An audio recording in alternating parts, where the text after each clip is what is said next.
Hello everyone, this is doctor Jeevesh Yadav. तो आज की क्लास में हम लोग स्वेदन अध्याय कंटिन्यू करेंगे। यहाँ पे अगेन मैं आप लोग को बोलना चाहूँगा, ठीक है, कि जो स्टडी रिलेटेड आयुर्वेदा से रिलेटेड कंटेंट हैं न्यू सिलेबस के अकॉर्डिंग, वो आपको बहुत कम देखने को मिलेंगे यूट्यूब के ऊपर। तो अगर आप लोग चाहते हो तो ऐसे कंटेंट मैं बनाऊँ, ठीक है, तो उस कंडीशन में आप ज़्यादा से ज़्यादा लोगों तक वीडियो को शेयर करो, ठीक है। और इसका जो पीडीएफ है वो आपको मेरे चैनल टेलीग्राम के ऊपर मिल जाएगा, डॉक्टर जीवेश यादव नोट्स के ऊपर, जिसका डिस्क्रिप्शन में मैंने ऑलरेडी लिंक दिया हुआ है, ठीक है। तो ज़्यादा से ज़्यादा लोगों तक पहुंचाओ और सपोर्ट करो, ताकि इसी प्रकार के जो कंटेंट है वो मैं आप लोगों के लिए लेके आता रहूँ, ओके, ताकि आपको आसानी हो चीज़ों को पढ़ने में, समझने में। बात करते हैं स्वेदन अध्याय। संहिता अध्ययन 2 का अपन देख रहे थे, तो स्वेदन अध्याय के विषय में बात करते हैं। तो स्वेदन का मतलब क्या समझते हो नॉर्मल भाषा में? आप इसका मीनिंग पहले बताओ। तो स्वेदन का मतलब होता है स्वेटिंग, एक प्रकार से पसीना निकालना, ठीक है। नॉर्मली स्वेद हो रहे हैं, स्वेदन हो रहा है, ठीक है, तो वही चीज़ है यहाँ पे। अब क्या होता है आपको भी पता है, एक प्रकार की ये क्या है, शरीर का जो है प्रोसेस ही है, ठीक है। तो इसको अपने को कराने के लिए अलग अलग जो क्रियाएं हैं वो यहाँ पे आपका इस अध्याय के अंतर्गत बताई गई है, कि कौन से कंडीशंस होते हैं जिसमें अपने को स्वेदन कराना है, ठीक है। तो स्वेदन के विषय में अपन यहाँ पे बात करते हैं। तो स्वेदन स्वेदन के विषय में बताया है, स्वेदा साध्या प्रशम्यंती गदा वात कफात्मका, यानी कि स्वेदन जो है वो प्रमुख रूप से कफ तथा वातज विकारों को दूर करने के लिए किया जाता है। तो ये कफ तथा वातज विकारों को दूर करने के लिए कौन सा चीज़ प्रयोग किया जाता है? तो स्वेदन का प्रयोग किया जाता है। कफ और वातज विकारों को दूर करने के लिए किसका प्रयोग किया जाता है? तो स्वेदन का प्रयोग किया जाता है। ये आपको याद रखना है कि शरीर में उपस्थित कफ व वात विकारों को दूर करने के लिए स्वेदन का प्रयोग किया जाता है, ओके। तो यही चीज़ यहाँ पे आपको ध्यान रखना है। फिर स्वेदन के भेद के विषय में बात करते हैं। तो स्वेदन के कितने भेद बताए गए हैं? तो स्वेदन के अगर भेद के विषय में बात करें तो ये अलग अलग प्रकार के होते हैं। जैसे कि अपन बात करें तो महान होता है, मतलब जैसे आपका रोगी का जो बल है, ठीक है, उसके आधार पर बात करें तो यहाँ पे आपका महान स्वेद होगा। जो अगर बलवान रोगी हो उसमें महान स्वेदन कराएंगे, ठीक है। मध्यम बल वाला अगर रोगी है तो उसमें अपन मध्यम स्वेदन कराएंगे, और दुर्बल है तो उसमें अल्प स्वेदन कराएंगे, ओके। इसी प्रकार और भी आपके टाइप्स होते हैं स्वेदन के। जैसे कि अपन बात करें तो यहाँ पे आपका भेद को विशेष रूप से आपको ध्यान रखना है, ठीक है। इसी प्रकार से और भी टाइप्स होते हैं, जैसे कि आपका बात कर सॉरी बात कर रहे हैं तो आपका स्निग्ध जो स्वेद होता है वो वात रोगों में कराया जाता है। रुक्ष जो स्वेद होता है वो कफ रोगों में कराया जाता है। वह स्निग्ध रुक्ष स्वेद जो है वो वात कफ रोगों में कराया जाता है। तो ये चीज़ को भी थोड़ा ध्यान में रखना कि आपका स्निग्ध जो स्वेद है वो कब कराते हैं? तो वात रोगों में कराते हैं। तो स्निग्ध स्वेद कब कराया जाता है? तो वात रोगों में कराया जाता है। इसके अलावा आपका रुक्ष स्वेद कब कराते हैं? तो कफ रोगों में कराते हैं। वह स्निग्ध रुक्ष स्वेद जो है वो वात कफ रोगों में कराया जाता है। तो ये आपको ध्यान में रखना है। तो ये चीज़ को ही मैं पासवर्ड रखूँगा, ओके। इतना ही आपको लिखना है।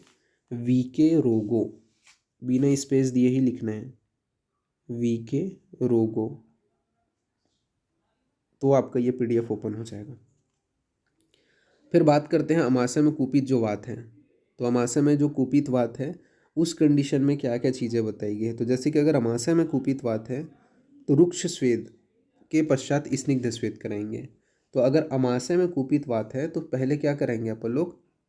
सॉरी, हाँ, रुक्ष स्वेद कराएंगे, उसके बाद में स्निग्ध स्वेद कराएंगे। ये चीज़ आपको याद रखना है। तो रुक्ष स्वेद के बाद में स्निग्ध स्वेद कराते हैं कब? अमाशय में अगर कुपित है वात तो अमाशय में कुपित है वात तो पहले अपन रुक्ष स्वेद कराएंगे, देन स्निग्ध स्वेद कराएंगे। इसी प्रकार अगर पक्वाशय में कुपित है वात तब क्या कराते हैं अपन लोग? तो पक्वाशय में जब कुपित होता है वात तो उस कंडीशन में अपन यहाँ पे स्निग्ध स्वेद पहले कराते हैं, फिर रुक्ष स्वेद कराते हैं। तो ये चीज़ को ध्यान में रखना, इसको थोड़ा लिख भी लेना आप लोग कि क्या करते हैं अपन लोग। स्निग्ध स्वेद कराते हैं, रुक्ष स्वेद कब कराते हैं? पहले स्निग्ध स्वेद, उसके बाद में रुक्ष स्वेद। जब पक्वाशय में कुपित कफ है, सॉरी, पक्वाशय में कुपित कफ है तब अपन क्या कराते हैं? अपन स्निग्ध स्वेद देन रुक्ष स्वेद कराते हैं। इसी प्रकार अमाशय में कुपित अगर वात है तो अपन पहले रुक्ष स्वेद देन स्निग्ध स्वेद करेंगे। तो ये आपको ध्यान में रखना है। फिर इसके बाद में आपका षड स्वेद संग्रह या फिर आपका जो षड स्वेद है या द्वंद्व जो स्वेद भेद है उसका वर्णन यहाँ पे किया गया है। जैसे कि अपन बात करें तो साग्नि स्वेद, नीराग्नि स्वेद, एकांग स्वेद, सर्वांग स्वेद, स्निग्ध स्वेद, रुक्ष स्वेद, इस प्रकार से यहाँ पे आपका वर्णन किया गया है। तो सबसे पहले अपन लोग बात कर लेते हैं यहाँ पे साग्नि नीराग्नि। तो साग्नि नीराग्नि किसको बोलते हैं? तो इसको जो क्लासिफिकेशन है साग्नि नीराग्नि, तो अग्नि के संयोग के आधार पर इसका क्लासिफिकेशन किया गया है। साग्नि अर्थात जिसमें अग्नि का संयोग होता है उसे साग्नि बोलेंगे। नीरग्नि यानी कि जिसमें अग्नि का संयोग नहीं होता है उसे नीरग्नि बोलेंगे। ठीक है। एकांग यानी कि पर्टिकुलरली आप एक पार्ट के ऊपर स्वेदन कर रहे हो तो एकांग स्वेद कहलाएगा। सर्वांग यानी कि पूरा बॉडी मसाज कर रहे हो तो सर्वांग स्वेद कहलाएगा। स्निग्ध स्वेद यानी कि स्निग्ध पदार्थों का प्रयोग करके स्वेदन कर रहे हो तो स्निग्ध स्वेद। रुक्ष स्वेद यानी कि रुक्ष पदार्थों का प्रयोग करके जब स्वेदन कर रहे हो तो रुक्ष स्वेद कहलाएगा। ठीक है। तो ये चीज़ जो मैं बोला उसको आप नोट आउट कर लेना। अब यहाँ पे हम लोग बात करेंगे कि कौन से ऐसे बॉडी के पार्ट हैं जहाँ पे अपने को स्वेदन कराते समय कौन सा स्वेद कराना है। जैसे कि अपन बात करें, अगर कभी भी बॉडी का जो पार्ट है जैसे कि वृषण है, ठीक है, स्क्रोटम जिसको बोलते हैं, हृदय मतलब हार्ट हो गया, या नेत्र मतलब आई हो गया, इनमें अपने को क्या है स्वेदन जो है वो नॉर्मली कॉन्ट्रा इंडिकेटेड बताया गया, मतलब इनके ऊपर स्वेदन नहीं कराना है, यानी कि वृषण, स्क्रोटल रीजन, ठीक है। इसके अलावा हृदय मतलब हार्ट, नेत्र, इनमें स्वेदन निषेध होता है। आवश्यकता होने पर अपन मतलब बहुत ज़्यादा जब अपने को लग रहा है कि हाँ अब आवश्यकता है, तब उस कंडीशन में अपन क्या है मृदु स्वेद करा सकते हैं। ठीक है। वांगभट्ट ने स्वल्प स्वेद कराने के विषय में बताया, तो ये चीज़ याद रखना कि मृदु स्वेद करा सकते हैं बहुत ज़्यादा आवश्यकता है तब। कहाँ पे? वृषण, हृदय और नेत्र में। लेकिन नॉर्मली अगर बोला जाए कि कहाँ कहाँ पे निषेध है, तो हृदय, वृषण और नेत्र में यहाँ पे जो है आपका कॉन्ट्राइंडिकेशन बताया गया है स्वेदन का। वक्षण प्रदेश में मेनली बोला गया है कि मध्यम स्वेद कराना चाहिए, तो वक्षण प्रदेश में क्या है मध्यम स्वेद कराना चाहिए, जबकि वांगभट्ट ने अल्प स्वेद बोला है। फिर सम्यक स्वेदन के विषय में बात करते हैं, तो जब सम्यक स्वेदन हो जाता है मतलब आपने स्वेदन क्रिया प्रॉपर हो गया है बॉडी में, तो उसके क्या क्या लक्षण हैं। तो स्वेदन प्रॉपर अगर हो गया तो उसके लक्षण बताए गए हैं कि शीत शूलता की शांति, मतलब जो शरीर में जो शीतता है वह उत्पन्न हो जाएगा। ठीक है। ठंडकता आ जाएगा क्योंकि पूरा स्वेटिंग निकल गया, पसीना आ गया तो वो निकल गया, तो शरीर थोड़ा ठंडा हो जाएगा। शूल की शांति हो जाएगी, जो भी पेन हो रहा था वो जो भी डिसीज़ के कारण वो कम हो जाएगा। स्तब्धता यानी कि स्टिफनेस आ जाएगा। ठीक है। स्तब्धता आ जाएगा, सॉरी स्तब्धता मतलब ठहराव आ जाएगा बॉडी में। ठीक है। स्टिफनेस नहीं बोल सकते, ठहराव आ जाएगा, स्तब्धता आ जाएगा। गौरवता मतलब गौरवता का निग्रह हो जाएगा, यानी कि हैवीनेस फील नहीं होगा, हल्का हल्का फील होगा, तो स्तब्धता आ जाएगा। ठीक है। स्टेबिलिटी जिसको अपन बोल सकते हैं, गौरवता का निग्रह हो जाना। ठीक है। तो जो हैवीनेस है वो बाहर निकल जाएगा। तो ये जो लक्षण है वो किसका है? आपका सम्यक स्वेद का है। साथ ही साथ स्वेद का आना यानी कि स्वेटिंग प्रॉपर आएगी। इसके अलावा शरीर का मार्दवता हो जाना, यानी कि अति दौर्बल्यता, सॉरी हाँ, शरीर का मार्दव हो जाना। तो ये सभी जो लक्षण हैं यानी कि थोड़ा सा मृदु हो जाना, ये किसका लक्षण है? सम्यक स्वेद का लक्षण है। तो शरीर में अब सिंपल सी बात है, पसीना छूटता है तो क्या होता है? ठंडा फील होगा, तो शीतता बताया गया है। सूल की शांति यानी कि जो भी पेन है वो कम हो जाएगा। स्तब्धता की उत्पत्ति हो जाएगी, गौरवता का निग्रह हो जाएगा, स्वेद का आना, शरीर का मर्दन, सॉरी मार्दवता, तो ये सम्यक स्वेद का लक्षण बताया गया है। ये आपको ध्यान में रखना है। फिर स्वेदन का अति योग के विषय में बात करते हैं। स्वेदन का अति योग का क्या क्या लक्षण है?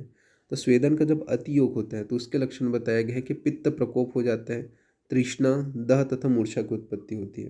तो पित्त का प्रकोप होता है, तृष्णा, दह व मूर्छा की उत्पत्ति होती है।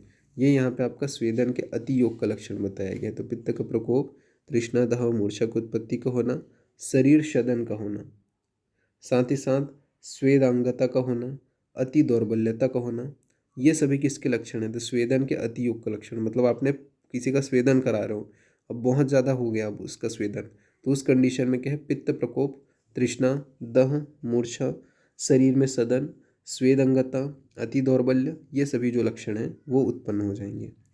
चिकित्सा के विषय में बात करते हैं तो चिकित्सा में चरक संहिता में ग्रीष्म ऋतुचर्या में वर्णित जो आपके मधुर स्निग्ध व शीतल आहार विहार है उनका प्रयोग करने के विषय में बताया गया है। तो चिकित्सा में आपका ग्रीष्म ऋतुचर्या में वर्णित जो आपके मधुर स्निग्ध व शीतल आहार विहार हैं उनका प्रयोग करने के विषय में बताए गए हैं। शीतोपचार की चिकित्सा जो है सुश्रुत सारंगधर तथा स्तंभन चिकित्सा वांगभट ने बताए हैं, तो ये आपको ध्यान में रखना है। फिर स्वेदन के अयोग्य के विषय में बात करते हैं, तो योग्य अयोग्य के बारे में बात करें तो स्वेदन के अयोग्य के अंतर्गत कौन आता है, तो जो आपका कसाय रस का सेवन करने वाला है, साथ ही साथ पित्त विकार है, रक्त पित्त से पीड़ित है, वात रक्त से पीड़ित है, कामला, प्रमेह, मधुमेह, अतिसार, उदर रोग, ठीक है, अब्डोमेन से रिलेटेड डिसीज, नित्य मद्य का सेवन करने वाला है, ठीक है, क्षार हो गया, अग्निदग्ध हो गया यानी कि किसी प्रकार का बर्निंग केस है, गुदा मार्ग गुद में अगर पाक हो गया है, गुदा में अगर भ्रंश हो गया यानी कि एनल प्रोलैप्स हो गया है, गर्भणी गर्भणी विवरित हो गए हैं, ठीक है, सॉरी गर्भिणी है, ठीक है, यानी कि प्रेग्नेंट अगर वुमेन है, और विषर्षित है, विषार्थ है, ठीक है, विषार्थ मतलब विष से पीड़ित है, नष्ट संज्ञा है, तिमिर रोग है, तीन कंडीशन में अपने को स्वेदन नहीं कराना, मतलब इन सभी डिसीज से पीड़ित है, मतलब वो कसाय रस का सेवन करने वाले हैं, पित्त विकार से पीड़ित है, रक्त पित्त से पीड़ित है, वात रक्त से पीड़ित है, कामला हो गया, प्रमेह हो गया, मधुमेह हो गया, अतिसार हो गया, उदर रोग हो गया, नित्य मद्य का सेवन करने वाले हैं, क्षार, अग्नि से दग्ध, गुदापाक, गुदभ्रंश, गर्भणी, इसके अलावा विष से पीड़ित है, नष्ट संज्ञा हो गया, बेहोश हो गए हैं, तिमिर एक प्रकार का आई से रिलेटेड डिसीज़ है, ठीक है, तो ये सभी से पीड़ित है, तो क्या है स्वेदन के अयोग्य के अंतर्गत आते हैं।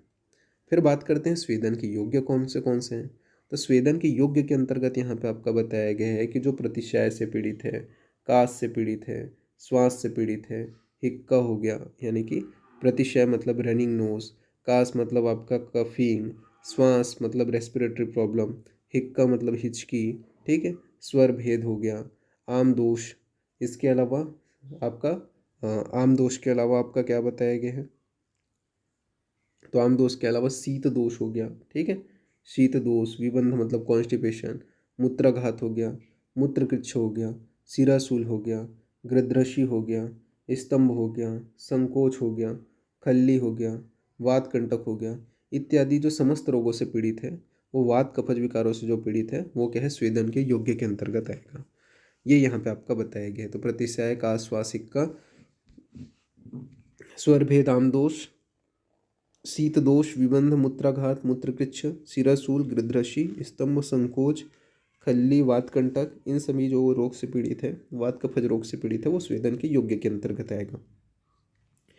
फिर उपनाह बंधन के बारे में बात करते हैं। तो उपनाह का जो बंधन है, उपनाह मतलब एक प्रकार से जो आपका पुल्टिस जो बांधा जाते हैं उसके विषय में यहाँ पे आपका बताया गया है। तो उपनाह बंधन के बारे में बात करते हैं। तो उपनाह बंधन जो है, ठीक है, रात्रि में बांधा हुआ उपनाह जो पुल्टिस होता है उसको दिन में खोल देना चाहिए, और दिन में बांधा हुआ रात में खोल देना चाहिए। शीतकाल में अधिक समय तक पुल्टिस बंधा रह सकता है, ठीक है। तो ये यहाँ पे आपका बताया गया है कि जो उपनाह है या पुल्टिस है वो अगर आप रात में बांधे हो तो दिन में खोल देना है, दिन में बांधे हो तो रात में खोल देना है। भले जब ठंडी का समय चल रहा है तो उस कंडीशन में आप जो है उसको लंबे समय के लिए रख सकते हो, ठीक है, थोड़ा ज़्यादा समय के लिए। तो ये यहाँ पे आपका बताया गया है। तो इस प्रकार से यहाँ पे आपका जो फर्स्ट पार्ट है स्नेहन अध्याय का वो यहाँ पे आपका स्वेदन अध्याय का वो यहाँ पे आपका फिनिश होता है। नेक्स्ट जो पार्ट है उसमें हम लोग बात करेंगे आपके त्रयोदश साग्नि श्वेत व नीराग्नि श्वेत के विषय में। तो अभी के लिए इतना ही, ओके, ठीक है। तो फिर थैंक यू क्लास।